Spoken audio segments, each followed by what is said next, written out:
I'll mute myself and you're good to go. And that'll be in just a couple seconds here. And you're live. Hello, everyone. Welcome to QuaranCon 2021, the free convention for staying the bleep home. We're the female-led fantasy panel, and I'll read the description now. Join our female-penned, female-led panel to discuss what women are looking for in fantasy these days and why readers are flocking to indies to get their fantasy fix. Focusing on the female gaze and the heroine's journey, our panelists talk about the power of women. So basically, if you want to write for female audiences in 2021, hopefully this panel will equip you with the tools that you need to help make women feel welcome as they're reading your books. There will be hopefully some time for some Q&A. So if you have some questions, just pop them in the chat box on YouTube and we'll get around to them as we can. Don't forget to visit the QuaranCon website and to visit Artists Alley where you can find merchandise for the con. Now let's do some introductions. I'm our moderator, Suzannah Rowntree. You may know me as one of this year's SPIFBO finalists. I'm really sad I couldn't make it to that panel this year. I'll introduce myself maybe in a bit more depth later. But first, I'll go around and ask everyone to quickly introduce themselves and their books. So, Angela, do you want to begin? Sure. So I write as A.G. Marshall, but you can call me Angela. So as you probably could guess, I write some female-led fantasy. So I have a series of fairy tale retellings called the Fairy Tale Adventures. And then I have the Solarian Chronicles, which is more like YA fantasy. And then I also have lots of short stories, most of which are also fairy tale retellings. Wendy? Hello, I write as W.R. Gingell. I write in a few different genres. Oh, by the way, you can call me Wendy. Most everybody does, usually. So I write urban fantasy, fantasy, fairy tale retellings, a little tiny bit of horror that nobody likes because it ends badly, and science fiction that I think I enjoy more than the readers do because it's not quite the most popular of mine. My urban fantasy is sort of modern set. It's not Gaslamp or anything like that, which I love, but I haven't gotten around to writing yet. And yeah, basically that's about it for me. I just write about psychos and weird little human pets basically at the moment. And yeah, thank you, Suzannah. I love that heart. Thank you. Yeah, that's basically it for me. Intisar? My name is Intisar Khanani, and I'm writing Mighty Girls in Diverse Worlds. So I'm totally here for female-led fantasy. My latest book was A Theft to Sunlight. It is a companion story to Thorn, and then I also have an indie series out called The Sunbolt Chronicles. So, yeah. And I love them. Just everybody go and buy Intisar's books because they're fabulous. Yes, do. They're amazing. As I said, Suzannah Rowntree. I write historical fantasy set across a whole different range. I'm fascinated by weird areas, weird nooks and crannies of history that a lot of people don't know about. My biggest series at the moment is the Watchers of Outremer series, which covers the 200-year history of the medieval Crusader states. And I've been having a lot of fun reading and researching that. And book one of that series, A Wind from the Wilderness, is a SPIFBO finalist at the moment. But my most recent release has been the Miss Sharp's Monsters trilogy, which is a very fun gas lamp romp set in an 1890s Europe, which is ruled by monsters like werewolves and vampires and things. So that's me. You guys definitely need to check that out. That's one of my favorite things at the moment. It's my thing that I'm bribing myself with to finish the next book. I get to read the final version of those books. Yeah, you should definitely read those ones. Thanks, Wendy. Okay, so why don't we kick off our discussion today by asking, what do you mean by female-led fantasy? If you want to start, Intisar. Put me on the spot. Well, I think female-led fantasy is, I don't know. We're talking about women and girls and people who identify as female who are should we say, fighting the good fight in fantasy. And I'm really interested to talk about how female-led fantasy, if you will, might differ from what we tend to consider the hero's journey, or the male concept of what it is to be successful in a fantastical quest or fight. So I don't know what you all are thinking. Yeah, well, I was thinking about it in the lead up to this panel, and I thought, yeah, I would describe female-led fantasy as fantasy which is written about a female protagonist, targeted at an audience of women, quite often by women. Like, the first element is most important, but you can have female-led fantasy written by a man. But I would say targeted to women either, per se. Like, I would. Yeah, I would have said. Boys read my books. Yeah, me too. The thing I love about the idea of writing female-led fantasy is that the other side has been the norm for so long. Male-led fantasy has been the absolute standard norm and everything, and everyone's just expected to read it whether they're male or not. And I do love a lot of male-led fantasy, I really do. But for me, even though I know that that's probably the technical description of female-led fantasy, for me, the whole idea of being able to create female-led fantasy is that I want men to read it. I want them to read it and not to just dismiss it as, oh, this is women's writing. No. This is a way that you can broaden your understanding of the world around you and not just think in one straight line. You know, try and think in a different way as well. Yeah, but not even just that. It's for me, the idea of female-led fantasy isn't even necessarily to show how different the female form of the journey is, but to give the chance for, and that is important too, I really do think it is.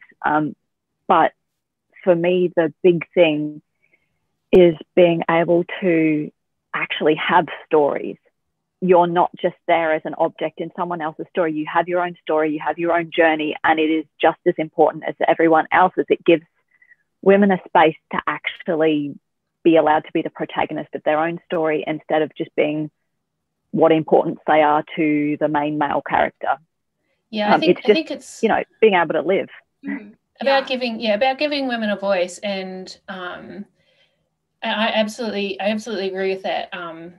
It's for an audience of everyone, but you also want to you want to do it in a way that prioritizes what we'll talk about later with the female gaze. Yeah, I think you could go either way with that, actually. Like, just saying it's female-led doesn't necessarily mean it has to be like for women or the female gaze, right? It's just like a female protagonist that's empowered. Like, there's so many ways you could define it.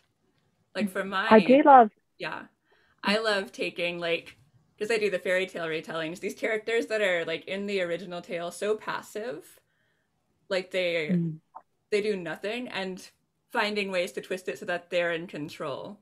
So like my first book is The Princess and the Pea, and she's known for like going to sleep and waking up bruised, right? Like, that's her whole thing. And so that's pretty passive. And so giving that character agency of like, no, she's a cool goblin fighter, like that then. I did love what you did with that. That made me very happy. Oh, thank you. But I also agree with Suzannah, because I feel like in a space where you so often do have stuff made specifically for men and for the male gaze, it is so important to be able to have that written specifically for the feminine gaze and for the type of person that I am, instead of having to adjust my thinking and to allow for someone else's way of life. Then I can have something that more closely aligns to what I love. Actually, I was watching, because of the feminine gaze video that Suzannah sent, I ended up watching Birds of Prey, which I can't recommend because it's just bad language the entire way through, and that is really not my bag. I don't like it. But the thing that I loved so much about that was there were so many points at which the camera angles and the storytelling set you up for thinking, and it would have been perfectly normal in a male gaze film for it to have been objectifying the woman who is in front of the camera. But they deliberately chose camera angles that did not do that. So instead of becoming something that objectified the woman's body or turned her into just something for the men to gaze at, she was just a person doing what she did in her own way. And I love that so much. It's the one thing I took away from that, and I just really enjoyed for once. Well, not for once, I do find them occasionally, but being able to find a movie where, despite everything I didn't like about it, the women were just allowed to do the thing they were doing without having to stop every now and then and pose for the camera so that the men would feel sufficiently interested, because heaven forbid they be interested in the actual characters instead of what they're doing with their bodies. So that was a huge eye-opener for me in terms of what filmmakers could do in that direction. And I just loved the feeling it gave me of, oh, this was made for me. This was not made for someone else. It was made for people like me. And yeah, that was huge for me. So yeah. When it comes to when I think about female-led fantasy, when I think about the things that I'm looking for in my reading, I often find myself coming back to things like a focus on relationships, a focus on emotional character arcs, a bit of romance, quite often a sense of comfort, happy endings, definitely a focus on things like family, motherhood, fatherhood, what it's like to live in a world that's kind of slanted towards a patriarchal, all those kind of things. Which you're not part of the patriarchy, right? yeah. What it feels like not to be when you are the patriarchy, but the other side of it. I also really like the stories because it's fantasy, it's secondary world where they're just like, there's no patriarchy, right? Yeah. Where you just like, I like the stories that address sexism, right? And the characters just like, yeah, I'm gonna like make it anyway. But I also like the stories where it's just a non-issue, and they're like, yeah, okay, you want to be a knight, you want to be, go for it. This is my world that I made. I can do whatever the heck I want. And so I'm gonna say no to patriarchy, or no to on-page rape that just furthers, is supposed to make you a better person, or whatever it might be. I can choose to say no because this is my world and I'm creating it in my image, I guess. It doesn't exist here, right? Like, it's just a non-issue. So I appreciate both of those. Yeah. I was going to say, I think that's part of the power of writing fantasy, is because you can create these secondary worlds, and you can get rid of things that we can't imagine not having here. Like you could write a world in which racism was a non-issue, and what you're doing is you're creating a paradigm. It's something for us to like close the book and walk away from and be like, man, that was beautiful. Like, wouldn't it be nice if we could stop being racist? Like, and I love that about fantasy generally, is that you're creating, or speculative fiction overall, is that you create this framework, this structure in which you can ask, difficult questions. You can question realities and authority and all these different things. And then, everyone's I'm always questioning my reality. It's not real. It's like, seriously, it's all real. Okay, so we've been discussing female-led fantasy. It's kind of a loose description. What genres do you think you'll find female-led fantasy in? Do you want to take this one, Angela? Sure. So I think like any genre, right, is the kind of cop-out answers. Like, it could be anything. For me, like there's romantic fantasy and then fantasy romance, which we can get into that distinction later if we want. I feel like with urban fantasy, there's this like really already standard trope, if you will, of like the sassy female lead. So that's maybe where I would say it's like the most common. But then, you can have it in epic fantasy, you could have it in gaslamp fantasy, I think really anywhere. Well, I think what's interesting about what you've mentioned there is that there tends to be these ways that we box in what kind of female lead you can have and what they do. And then if you step out of that box, or if or even like the fantasy romance, the romance fantasy, or just the fact that female-led fantasy often has romance in it, is going to lead certain readers of that genre to not welcome that this is a female-led or female-authored Yeah, and it's, Yeah. I very much as a reader fall into the, if there's not at least a little bit of romance, I'll lose interest really quickly camp. So I'm firmly in that demographic. But yeah, also. Well, and why not? Because I mean, as it's just most females, most women, we're very relational, right? Mm-hmm. Part of success is in positive relationships and networking and community. And so, you know, a romance is part of that. Having a partner is part of that. It doesn't necessarily have to be the only part of it. It doesn't have to be, and it doesn't have to be in every story, but it makes sense that it's an aspect of these stories that we tell. Yeah, and I would put, I like both. Mm-hmm. Yeah, I would put in that, you know, it's not just the romance that is important. It's more than just the overall sense of connection that is important. Like the relationships in general, not necessarily always romantic. Yeah. Yeah. That's what I love about being able to write this way, is I don't necessarily, because I don't have to have romance in a book to enjoy reading it. In fact, I love books that don't have romance, but in general, I need to either have that relationship with the character, either a strong connection with them, or there are I like to have other strong relationships in there, whether that's friendship or filial or familial or whatever it is, to be able to see some growth in the character. So I really enjoy stories with both, but I do tend to write probably not as much romance into my novels as some of my readers would prefer, judging from the feedback. To me, it feels like it's always in there, like there's so much in there. And then I'll have readers say, but couldn't you have given us more romance? And I'm like, dude, they kissed. What more do you want?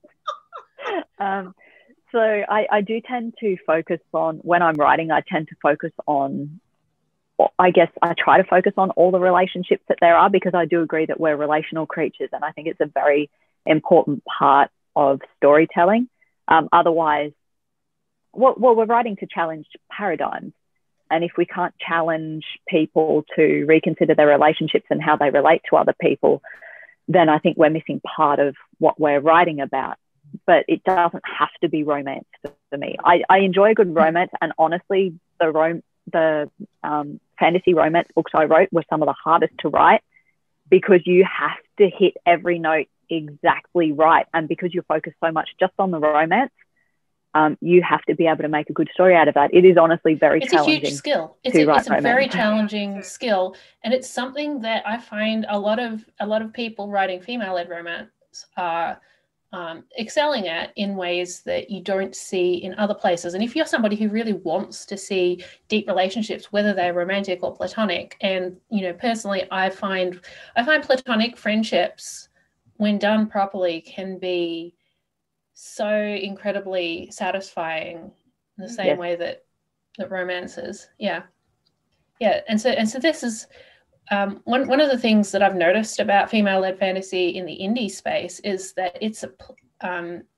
specifically when it comes to fantasy romance and romantic fantasy, these are genres where readers are super willing to cross over from trad pub books to indie publishing.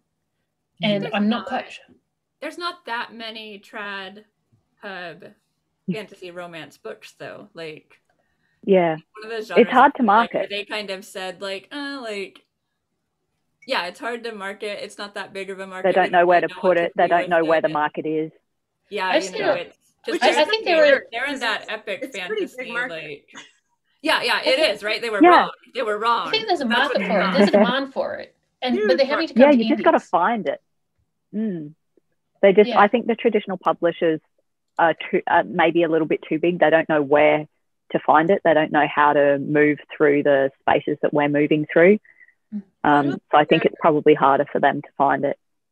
I don't think they're as nimble with understanding kind of the power of ebook. Like I still think they're struggling to get that right, because they're still very focused. And I say this, being an indie author and also have my latest release being Trad Pub, like their focus is those print books and what sells in brick and mortar stores and to libraries, and that's fantastic, and that is a huge market. But the indie market and the ebook market, $10 ebooks are just not going to sell the way your $4 and $5 ebooks are going to sell. And I think they're missing a huge chunk of, you know, literally the whole fantasy romance market niche is huge. But, you know, Trad Pub doesn't know that. So I guess as yeah, we'll keep it a secret, right? We'll I feel like the one area where you can writer, just stay in indie for now. Yeah, and this brings me on to my next point, which is I think that there is actually a genre in Trad Pub which does cater to fantasy romance a bit more than other people and does cater to female authors, but this is a sort of a double-edged sword. We you know, it's the young adult fantasy genre, and I was looking up a few statistics on this last night. 55% of young adult people who buy young adult fiction are actually over the age of 18. So that's more than half. That was a study in 2018. And, you know, you've got to wonder how many of these adult readers are women who are being attracted to YA because it's so friendly to female-led stories. I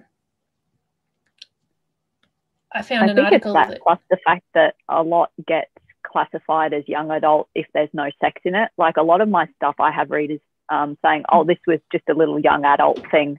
But the thing is, most of my characters are over the age of 20, and the ones that aren't, even those stories, I mean, my City Between series, it's not for young adult readers. I would not have said so. There's too much violence in it. There's too much stuff that needs to be sorted out for it to be considered young adult, in my opinion. But all of my stuff by readers who like to read things with sex scenes in it or overt touching and that kind of physical attraction rather than the more mental and heart attraction, they class it as young adult because it's, you know, lesser or just sweeter in tone. If you can call books about murder sweeter in tone. But anyway, I feel like a lot is classified incorrectly. So well. Between sweet right now. I can't help it, dude. I start writing a book and suddenly someone is dying. There are heads exploding. There are guns coming out. I don't do it on purpose. So I think classification could be a problem there as well. Right, yeah. I think part of the reason why so many so young adult has become so associated with female authors, though, is because, like, who are the big YA hits? J.K. Rowling, a woman. Stephanie Meyer, female. What's her name? Suzanne Collins, The Hunger Games.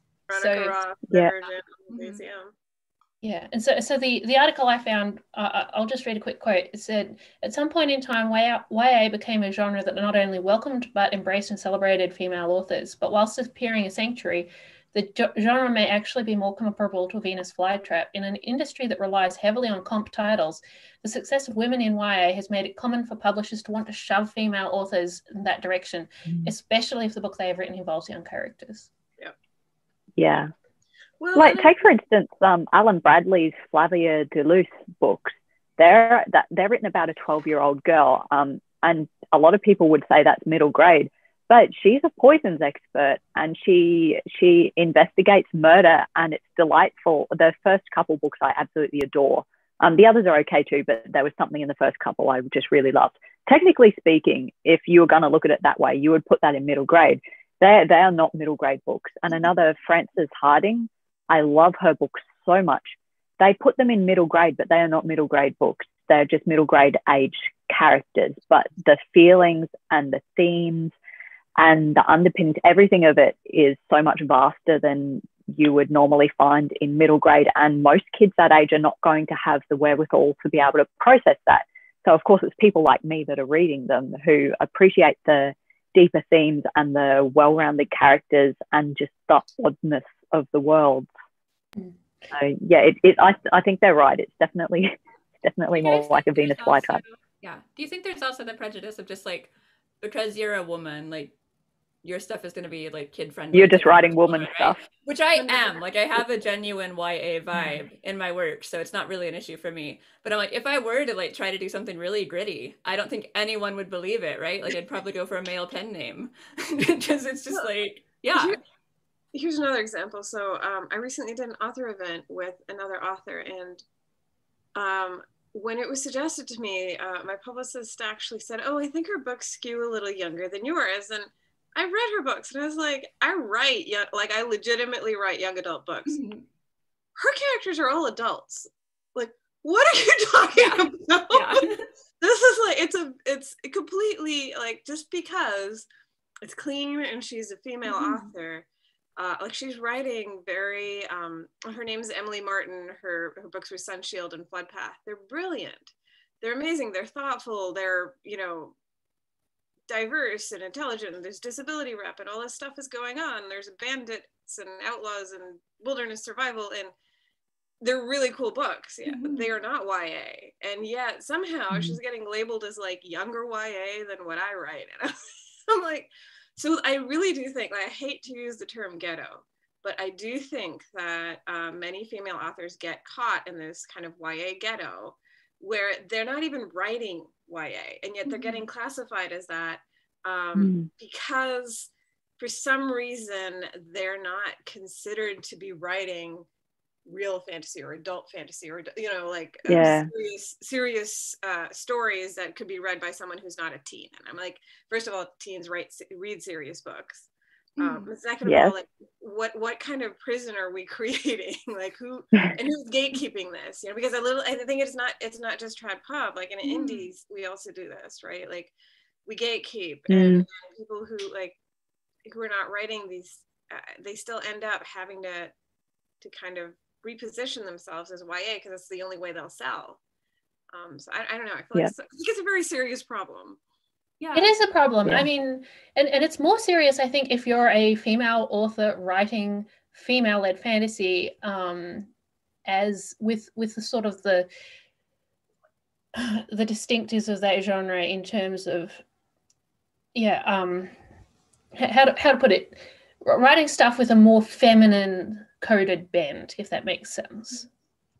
Like if you're writing things that are comforting, things that are things that are romantic, things that are about found family, it can be seen as lesser. It can be seen as less. Those things can be seen as lesser, like as opposed to writing like a murder thriller where everyone gets shot up and killed. But it's serious literature, right? Trying to help anyone, they're just out for revenge, and that's adult.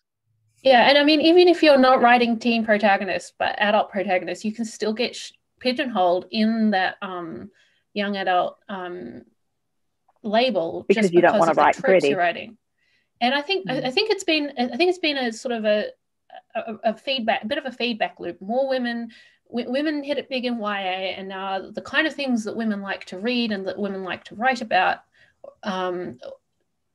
are becoming associated with YA. Like for me personally, I've had my Outremer books, even though I wrote them to be for an adult audience, they have been described quite often as YA. And in the end, I ended up putting them in YA categories on Amazon because I realized, well, actually the kind of people who are going to buy my books are looking in those categories for the kind of books and the kind of tropes that they like.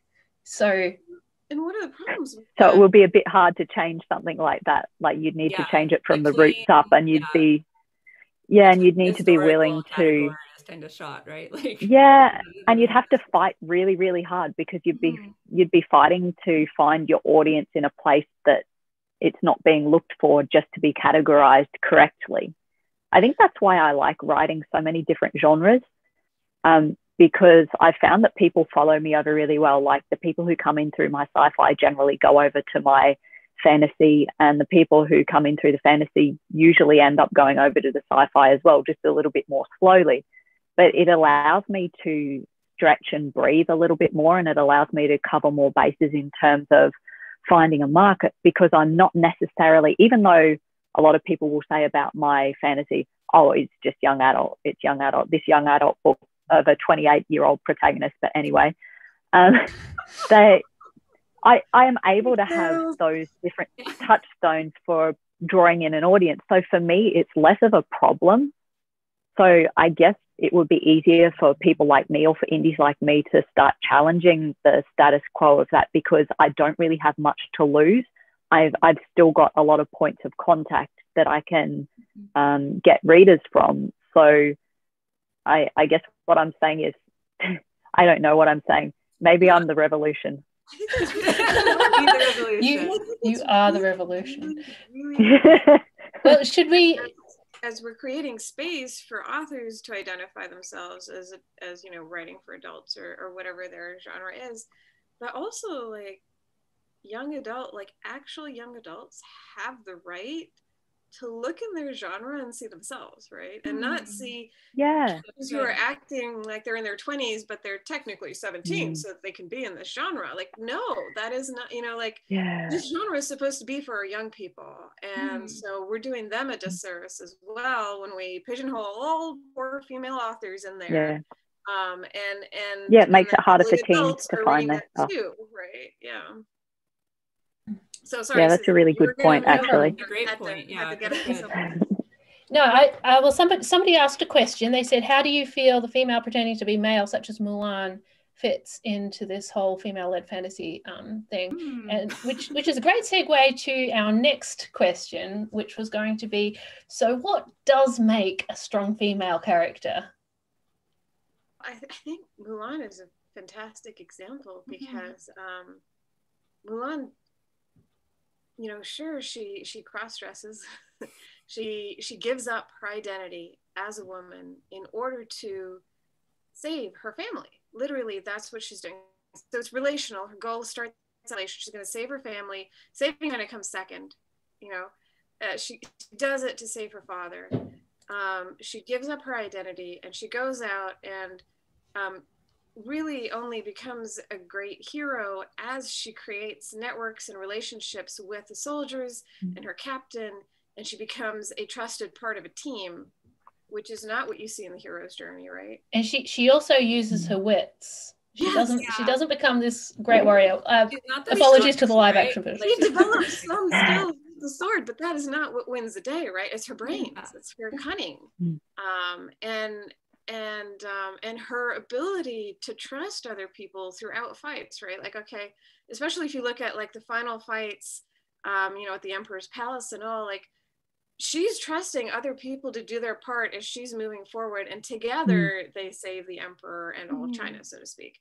But it's very much like, does she give up? And she reclaims her identity as a woman at that point, right?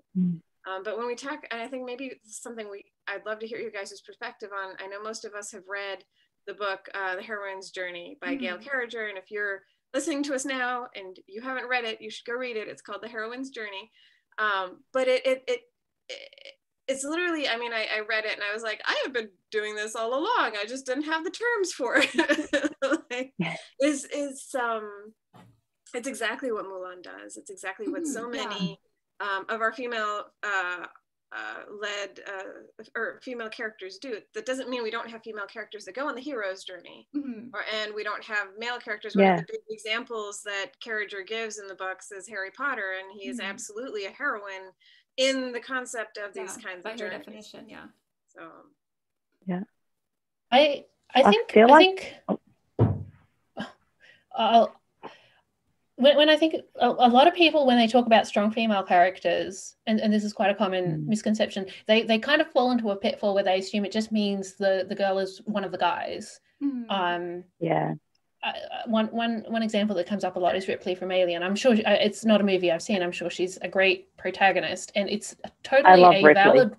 It's totally a valid form of a female protagonist, right? The one who's not coded feminine, who's a little bit of an oddball when it comes to women, but fits in better with the guys. Like that's. But even those movies. Sorry, I didn't mean to interrupt. Yeah, exactly. But the thing that gets me about those movies is, and I love those, again, far too much bad language to actually want to recommend them. But I loved the character of Ripley, and as those movies went further on, I enjoyed them more, actually.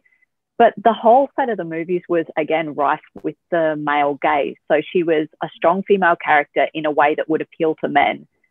So, of course, they had her nearly naked several times, where the camera is panning up in certain ways that are supposed to be gathering in the male viewers. So she couldn't even be allowed to be a strong female character in the way that was coded differently from women. She still had to be attractive to men as a female. And that was what that's what really sticks out to me about strong female characters in movies and books these days, that even if they are what people want to term as the tropiest of strong female characters, which is that male-coded heroine, which, by the way, I love. I love those heroines. But they still are made to be attractive in a conventionally feminine fashion to the male audience. And you can't have your cake and eat it too, because female characters who are like that, females who are like that, they're typically not going to be attractive in a feminine way because they're male-coded. That's just the way they are.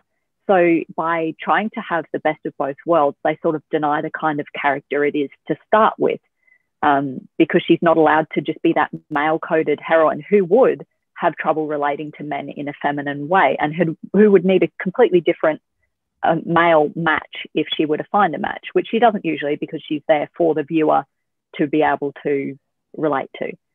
But yeah, that's my biggest problem with those ones. I think there's also a sense in which when people talk about strong female characters and do it in a clanky way, it's because they're relying on a patriarchal idea of strength.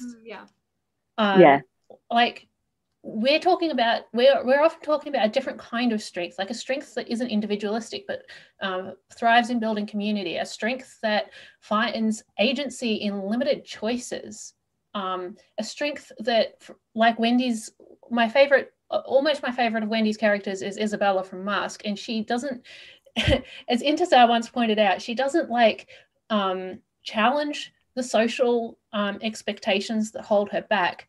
She rather plays those social expectations like a pianist. Yeah, she messes it. She takes them. She plays by the rules, but she takes those rules and she turns them into something completely outside of the rules, which is basically my squishy of all things that I love the most. Because if you're going to tell me I have to go by the rules when those rules do not always make sense, or those rules are not always good, well, yes, I'm an obedient person. I'm going to go by the rules, but I'm going to take those rules and I'm going to turn them upside down, and I am going to give you something that you never dreamed of, which is, again, a kind of, like you were saying, it's a kind of strength. You don't have to have physical strength. You don't have to be, in fact, I don't think any of my characters are terribly physically strong. I love heroines like that. Captain Marvel, I absolutely adore. But I don't write those kind of strong female characters. I write the type of strong female characters that have to acknowledge sometimes that they are not strong and need to rely on someone else. So that things can get done that way.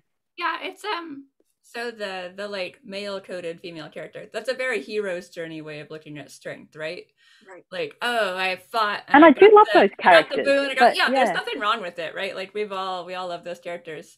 But when it's everywhere. Yeah. And even with male characters, they could have these different strengths, right? It's like diversity of strengths, if that makes sense. But they're not allowed to have that diversity of strength. Right, so you end up with the same character all the time, where he has to be the most important person. He has to come out on top all the time. It's one of the things I love subverting the most, because I watch a lot of K-dramas for study purposes mostly. But I am always so annoyed at like 95% of the male characters and the way the relationships are done, because if you've got a set of 3 men, it will always be the most important man that the heroine ends up with, no matter if he's the most horrible man there, because that's the coding. He's the top dog. He's the most important. So he must be the best choice. But he is generally not the best choice. He's generally just a very horrible person. And so when I write, I want people to understand that even if you're a man who is technically not the most important man, you're not making the most money, you're not the most intelligent, that doesn't matter. If you're a better man in other ways, then you're the better man. You don't have to be top dog for me to think that you are the best man. And so when I write, I try to include that idea, because I want, even though I write mostly for women, I want to be able to say even to men, you don't have to be a hero in this way to be strong. You can be a hero in another way, because some of us don't need strong alpha male heroes. Yeah. Some of us in need... real life, that would annoy the heck out of me, right? Like, right? Get out of my face, dude. Like, really, you know? Yes. So much so, yes. I think that you know, going back to something you said earlier one day, where you know, you said that that your characters are not afraid to ask for help, and that you know, in some concepts that's seen as a weakness. And I think it's a really important point that is actually, you know, in among women and on the heroine's journey, so to speak. Asking for help, building alliances, realizing that That's don't the whole point, want right? to Like, be yeah. the one, like if you are the only person fighting, you are going to go down in flames. That's how that story goes. Yeah. The way You you need to learn how to rely on people. is through knowing that you need to ask for help and delegate and create strength together, right? Yeah. What I love about the heroine's journey too is like, even if, because we're talking fantasy, right? There is the possibility you could get strong enough to win the fight on your own. Mm-hmm. But then, like, what is Yeah, your and that is like, actually a thing. Yeah. What's your happy ending if you're the strongest person in the world and you have no friends and you've just killed a bunch of people? Like, you're not happy. I think I gave up reading adult literature because it was so dismal at the end. I was like, I do think there's a place for that kind of character, especially the female ones, because in the end, usually that kind of character is protecting something. So whether that's found family or the family they already love, they are protecting something. And I don't think it is unlikely for a female character who is strong physically to actually be able to beat men. I have done some sword fighting and a couple of other types of fighting. And some of the instructors were women, and the men have great respect for them because it is possible for those women to beat the men. They do have to work harder at it, and they have to be faster, and they have to learn how to do it. But it is not something that is, you know, not possible to happen, which is something I see actually in the comments at the moment, somebody talking about that it's not really possible for physically strong female characters to be able to beat men. It is. I'm sorry, you're incorrect. I have proof from my own life. I'm sorry, you're wrong. It is actually possible. Just because we don't choose to use that kind of strength all the time, and just because it's not the most common kind, or even the kind we want to see all the time in what we read, it doesn't mean it's not possible. It doesn't mean it's unbelievable. Just try to get your mind around the fact that you may have some preconceived notions there of what is possible and what's not, because you're so much used to reading and watching different kinds of media. Yeah. I also want to put in something that I saw in a thread on Twitter from Chaos Veloso recently. I hope she doesn't mind me stealing her insights, but she had this fantastic observation about, you know, we tend to put a high premium on agency, especially in sort of the Western world, but often for marginalized people of color, people other than white males, the strength that really makes the biggest difference for them is a strength to bend, to adapt, to do what it takes to survive, even though it doesn't look like charging ahead with full agency. And that's the kind of strength that I think a lot of women are familiar with, even if not to the same extent as, for example, a woman of color might. And I personally, I'm drawn to very vulnerable and powerless protagonists because I just find those stories more powerful. I find it powerful to read about like a damsel in distress or a prize of war who is a female lead and whose story centers her and centers her voice and her experience, even if she may not look, even though her story may not look like the Iliad or John Wick, you know, it's not that she's a bad lead or that her story is a bad lead story.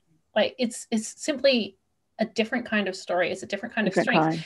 And we need to open our minds to those different kinds of strengths. Do you have something to say? Yeah, I was going to say that's actually a lot like my novel Thorn, which is a fairy tale retelling of the Goose Girl. And my heroine is a victim of abuse. She starts as a survivor of abuse. And so she gets the opportunity to walk away from a future that could end up being exactly like her past. She's like, perfect, going there, goodbye. And I related so much to her. Yeah, I was, as soon as Suzannah started talking, I was like, it's Thorn, it's Thorn. And I'm like, no, she is a survivor. Watch her. She learns, she finds her strength, she decides what she's willing to fight for. But it is a very inherently different story. And I find that it takes the right kind of reader really to appreciate just what she's been through and how that affects her and where she goes from there. And I think you know, I think that point is very well made, Suzannah, that a lot of times, you know, protagonists are sometimes seen differently based on who's writing them, what their life experiences are. And I'm not a survivor of abuse, but, you know, being a marginalized person, having grown up, you know, it's funny, in the Sunbolt Chronicles, I have a scene where my character literally has to trick and push herself in to have a seat at the table, because she doesn't belong there. She isn't automatically privileged to be at the table. And that's like the story of my life, right? And so it was like, you have to prove yourself before you can even sit down. Yeah, you know, and it was so funny to me when I got, you know, some responses that were like, oh, she's kind of pushy and she kind of shoves herself in where she doesn't belong. And I'm like, why do you think she doesn't belong there? Is it just because you know, she isn't automatically granted a place at the table? Does not mean that she doesn't deserve it. It means the structures are set up against her and she has to fight her way in. So it's a very interesting, I agree with that point very much. Yeah. And I think we've been talking about the heroine's journey a lot through this whole conversation. I think probably the easiest way to explain the difference between the hero's journey and the heroine's journey is to compare someone like John Wick with someone like Wanda Maximoff from WandaVision, right? When John Wick loses the love of his life, he unearths his guns, he goes on this lonely mission of vengeance. It ends with him alone and battered and sad and covered with blood. But when Wanda loses the love of her life, she retreats to process her grief. She builds her own imaginary family. She connects like on a deep level with her lost loved ones. And that really encapsulates the difference between the two different kinds of story. And so I think you can have a female-led story without having a heroine's journey. In the book, absolutely, Wonder Woman was an example of a really successful hero's journey with a female protagonist, and that's a female-led fantasy. I love those stories when they're well they're done. Wonderful. Yeah. But I think that a lot of female-led fantasy authors do gravitate towards heroine's journey because it's the kind of story that they're looking for. Especially if you don't see it very often, it can be very enthralling when you do find it. Especially if you've grown up, because I love action movies. I'm very, very fond of action movies. And it is incredibly hard to find anything with any real depth or any real relationships in the action movie genre. It's not that they're not there. They're just very hard to find, and they're like unicorns, and they're beautiful. And when you find one, you keep it and you tend it and you love it. Pacific Rim, but I basically just really love them. Sorry, which one? Pacific Rim. Oh, the relationships in that movie. Pacific Rim. Yep, love that one so much. Okay, we're getting close to closing time, so why don't we spend a little bit of time on discussing the female gaze and who wants to jump in on that? Do you want to do that, Angela? I can, yeah. Everyone's just like, So what is the female gaze? Yeah, so this is not a subject I've like read up a lot on, so this is just kind of off the top of my head. But I think it's from the female perspective, right? So it's the way you would see the world and then seeing media from that angle. Sometimes literally from that angle, right? I haven't seen Birds of Prey that you talked about. You know those comic book poses, right? Where they're just like, they're gonna make the women look sexy. And nobody stands that way in real life, right? Like, you're gonna throw your back out. You're throwing your back out. That was the biggest thing.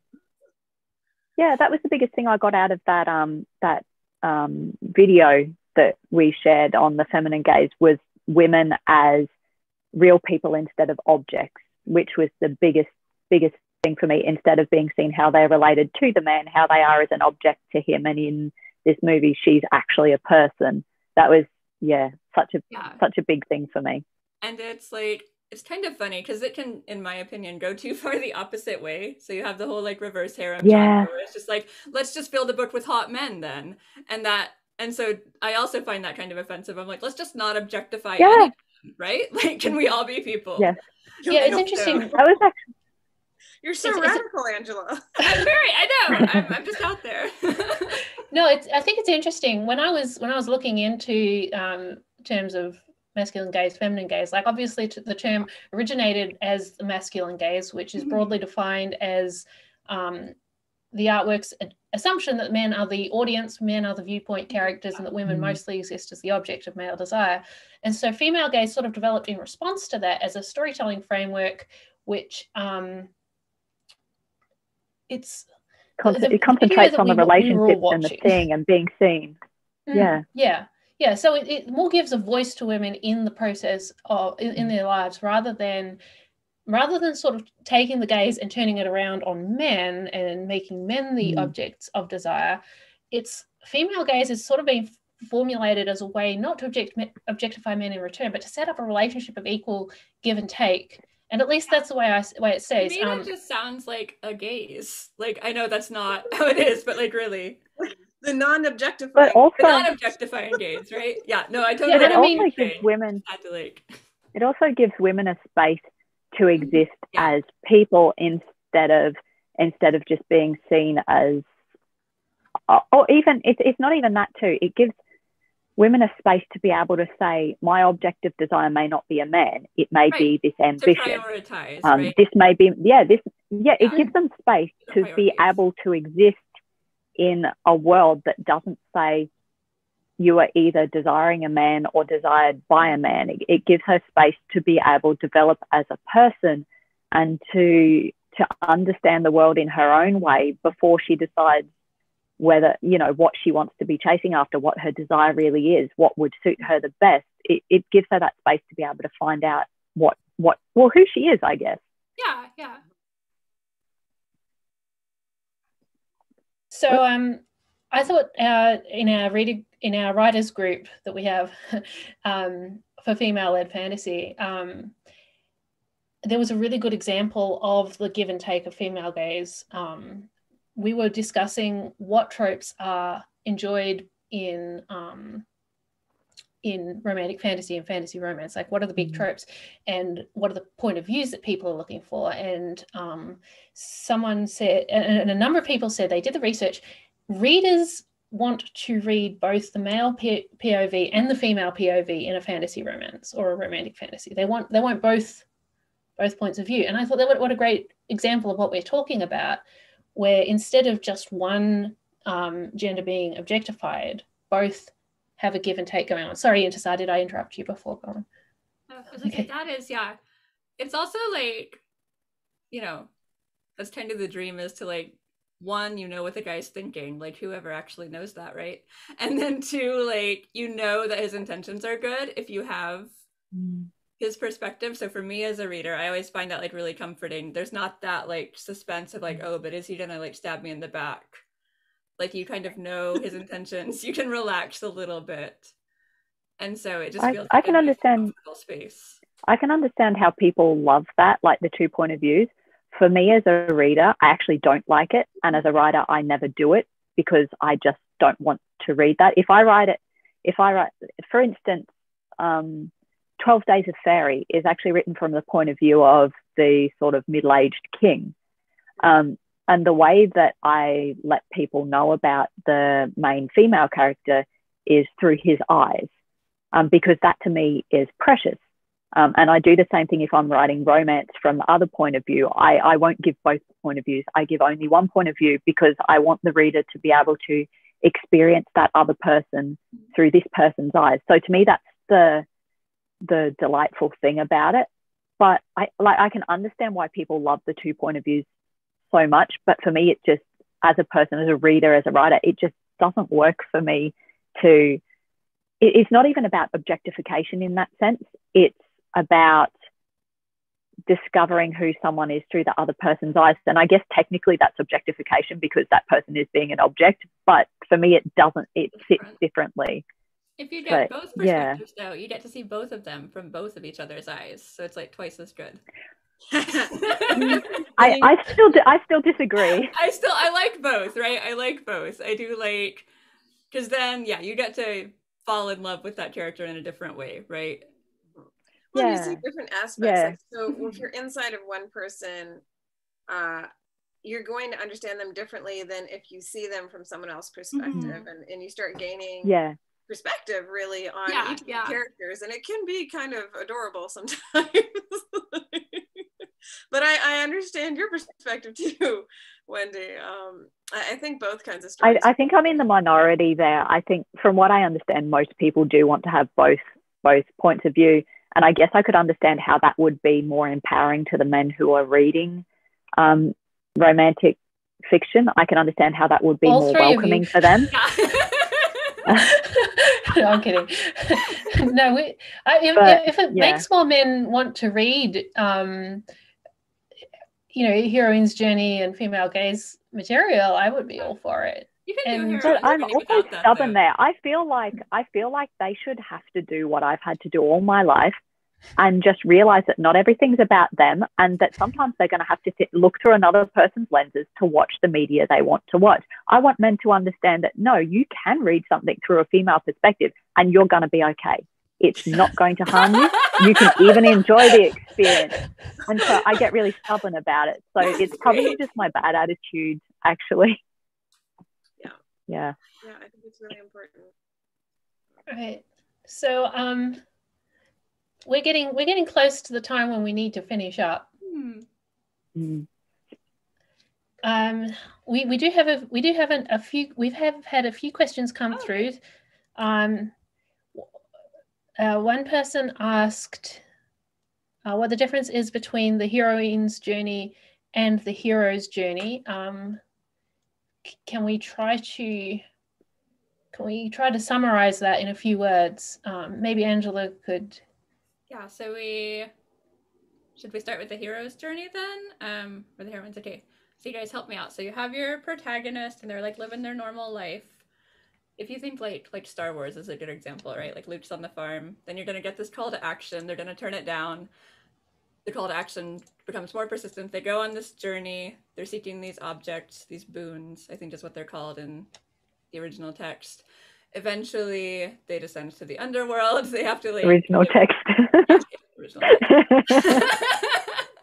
They have to experience a metaphorical or literal death. They resurrect. They come back stronger than ever. Now they have these objects of power. They're super powerful. They defeat whatever evil they were fighting, but they're now too strong to live in the civilized world, and they kind of go off and become solitary heroes. Yeah. So it's very much like the focus is on the hero as the chosen one, or the only one who can really literally the chosen save the day, one. and they do it by becoming more and more isolated and alone, right? Like their power lose their comes mentors, they lose their allies, and then they go and they fight the bad guy, and so they'll have a mentor, right? The mentor is gonna die. We all know the mentor is gonna die. If they have a girlfriend, the girlfriend is gonna die. Can we stop killing? Yeah, can we please stop killing mentors? They are usually really cute and fluffy. Just my opinion. And then they just die. So so everyone they love dies.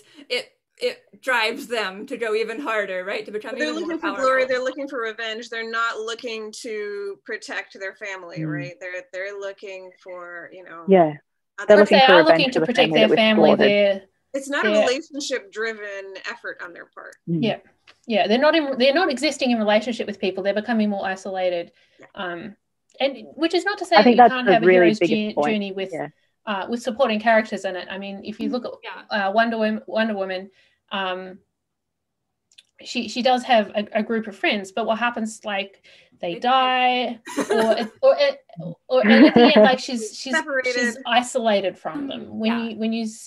So eventually you have to triumph on your own for it to be a really good hero's journey. It has to be you and whatever you're fighting, and you on your own win. Yeah, so when we talk about the heroine's journey, we're talking about something that is different to that. For example, I just finished reading the Gail Carriger book last night, and one of the things that she said at the end of that was, if there's a villain, he often is redeemed at the end of the story instead of killed off, because the whole story success is measured in terms of not fighting so much as diplomacy and finding a solution that works for everyone, or and building those connections and those relationships. And so this is so she's a delegator, right? The heroine is gonna make friends and then let them do what they're really good at. And we talked about Mulan earlier, right? And like the ultimate form of victory is to redeem the villain, to reconcile the villain rather than to overcome him. Even if you don't reconcile the villain, right? So sometimes I think it's important to kill the villain. But you still achieve success through togetherness, right? Through your relationships. Yeah, I think that's the important point. You are not like that final, raha, like climactic moment. You are not alone. You are together with other people. Yeah, everyone's together. I think that's the biggest point. Yeah. Yeah. Rather than whether the hero gets redeemed or not, because that should change based on the actual, well, I know there's a lot of ambiguity about it, but on whether it is right or wrong, or whether justice or mercy is better served by being allowed to triumph. So long as they're doing that by togetherness, then I think that's your heroine's journey. Yeah. Sorry, you say heroine, I say heroine. I know it sounds like a drug, but it doesn't sound right to say heroine. Either way. Another of the distinctives I would point out is that she defined the hero's journey. You go to the hero's journey for excitement, and quite often I think shock value at worst, but excitement and twists and surprises. You go to the heroine's journey for comfort. Yeah, and for knowing that if you're able to work your best and do the best that you can still overcome evil, because you're able to rely on other people as well as yourself. Yeah, somebody has said that they thought heroines equal passive resistance, heroes equal active opposition. I have to say no. Not at all. No, and we're specifically but that's just me. Yeah, it's just that the action you're taking is a different kind of action, and you're doing it together with other people. You're not trying to do it by yourself, so you're still actively resisting in both. Intisar? You're just The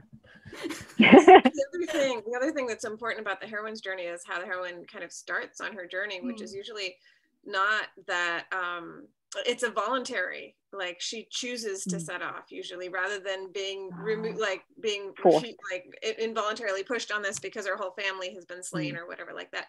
She goes forward for relationship reasons, right? Yeah, it started by a loss of social network, right? Like, yes, there's something she's lost, whether one of her people, part of her, and she chooses to go after that, and she's trying to get them back.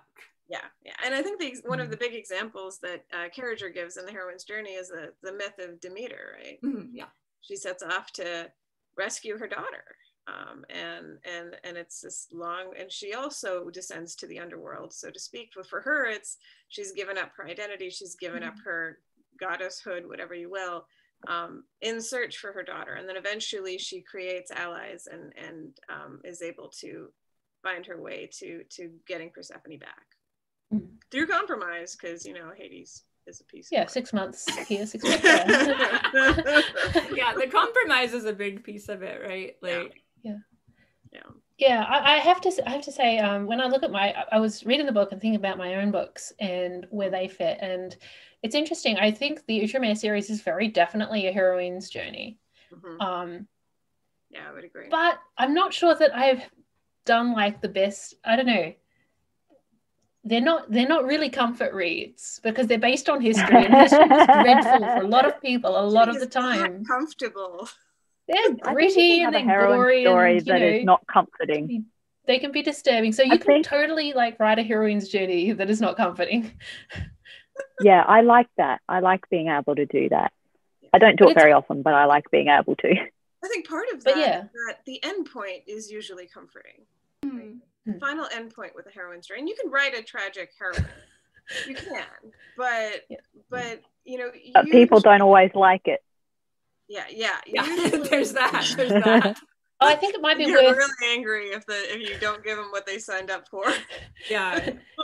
I think it's worth mentioning that as we talk about the heroine versus the hero, you can have a female hero or a male heroine. Like Harry Potter is a good example of a male heroine who succeeds. It's more about the type of story rather than whether they're male or female. It's the type of story. Not every story fits perfectly into either mold, right? Like these are two story frameworks. It's not a binary. Yeah.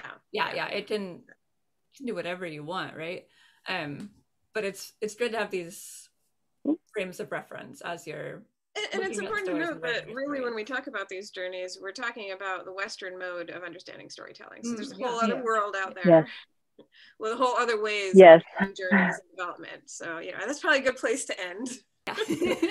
Okay. We did go on, another. So I hope if you've been listening to this panel, you've gained a lot of food for thought. Definitely do recommend Gail Carriger's The Heroine's Journey. And read more books by women, read more romances. Go on, give it a try. You'll find one that you like. Read our books. Read all of our books. You'll find examples right here, right? Guaranteed feminine gaze. Yes, excellent. Do visit quarrencon2020.com, which is last year's website, I know, but visit the website to see the schedule for the rest of the con. Don't miss the next item on the schedule, which is a live reading with our wonderful organizer, Virginia McLean, who has been providing amazing tech support throughout this panel. So that starts at the half hour, about 24 minutes away. Do visit Artists Alley for QuarenCon merchandise. I want to thank everybody for coming along to this panel, whether you're a panelist or a viewer.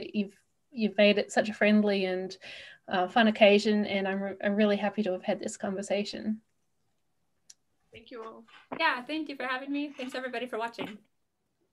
Thanks everyone. It was great to come out.